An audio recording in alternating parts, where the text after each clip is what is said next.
Spotify for Podcasters, or Anchor as it used to be known, is a free platform for hosting your podcast. But as we all know, nothing is truly free. And now, a look at what's trending in the podcast world and how it can help your show. It's the Jag Show Podcast. I've long said that Anchor, or now Spotify for Podcasters, is a great tool if you're just dipping your toe into podcasting. They won't charge you a monthly hosting fee, and you can kind of get the hang of your craft, because the hardest part about doing a podcast is actually starting. Well, some previously announced changes to the platform, Spotify for Podcasters, are about to take effect. The first one, probably not going to affect you. The music and talk pilot that allowed you to do a podcast, including full licensed songs on the platform.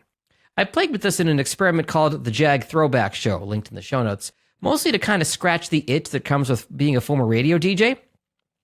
But you couldn't talk over the intros of songs. What's the point of doing a radio show if you can't hit a post? And only Spotify premium subscribers would hear the whole song. Users on the free tier would just hear the beginning and the end. So fun idea, but no big loss. Now, on the podcast side, Spotify is eliminating internal production tools and beginning a partnership with Riverside.fm, the podcast recording platform. Riverside has some great tools, and you can read and watch the announcement from Spotify in today's show notes. So again, if you want to do a podcast as a hobby and have a very limited or zero budget, great. But if your aim is to really put time and effort into a show and grow it, this isn't the place for you. You're putting all your eggs in the Spotify basket. You're hosting with them, you're editing with them, and you're getting all of your analytics from them. This means you are at their mercy if there's a service outage or if they decide to make any changes. And when it comes to the analytics side, Spotify has decided to no longer participate in IAB download metrics. It's an industry standard that the majority of hosts use to track the number of people listening to your show. I'll spare you all the tech stuff, but Brian Barletta of Sounds Profitable wrote a scathing open letter to Spotify, mentioning that they are no longer a podcasting peer. They're their own game. You can read that in today's show notes as well.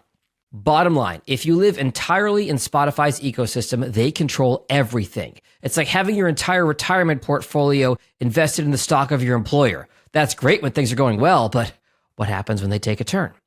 Here's my recommendation. Host on a platform like Simplecast, Buzzsprout, or Libsyn. Their plans start around $15 per month, which if you're investing in your show, isn't really all that much money. Your metrics are going to be legit. You'll still be on Spotify independently of them, and you won't be beholden to them. And if you're recording remotely, use either Riverside, I've got a referral code in today's show notes, or Squadcast.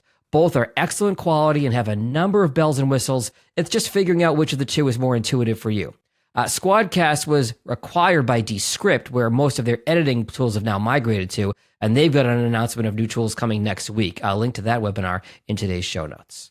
And as always, if you have any questions about your podcast or how to start one, you can find me online at jagindetroit.com. Later. The most popular ways to grow a podcast are recommendations of friends and family. So share this episode with someone you know. And for any questions you have about podcasts, find Jag online at jagindetroit.com.